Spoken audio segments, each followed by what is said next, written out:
If we're thinking about what we mean by being wise in our mind, firstly, it doesn't necessarily mean we're not emotional. There's no contradiction between a wise mind and an emotional mind. It depends upon the emotion. If it's a wise emotion, it can be wise as well.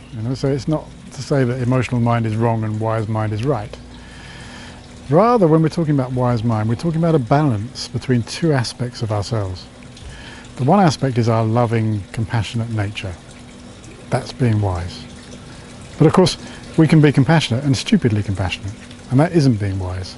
So when people are talking about being emotional, and they're using it in that context, what they're tending to mean is, yeah, you can be compassionate and loving and think of others, but you're stupidly compassionate, and you make things worse, or you make yourself burn out.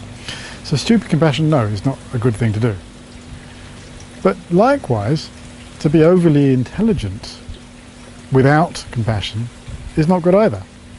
You can be the most learned university professor, an absolute expert in your philosophy of compassion, but go home at night and be a totally uncompassionate person. Just because you intellectually know something, it doesn't mean you've internalized or made it part of your life. So there has to be a balance, really, not necessarily between wise mind and emotional mind, but between overly intellectual or overly reasoning, too much reasoning, and too much compassionate emotion. There needs to be a balance between those two things. There needs to be compassion. Why? Because otherwise your intellect is not useful. But there needs to be intelligence and understanding, otherwise your compassion is stupid.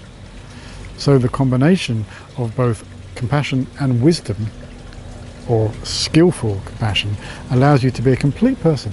Really, when you're talking about, in various traditions, when you talk about enlightenment or Buddhahood or nirvana or sainthood, whatever you want to call it, what are you talking about? You're talking about a person who's complete, a person who has everything they needed to be a perfect person. And when you look at what that really comes down to, it comes down to two things. It comes down to an ability to love and be compassionate, but to do so in a clever, skillful way. So it's a combination between wisdom and love and compassion. And if you have those two things together, that's what I would call a wise mind.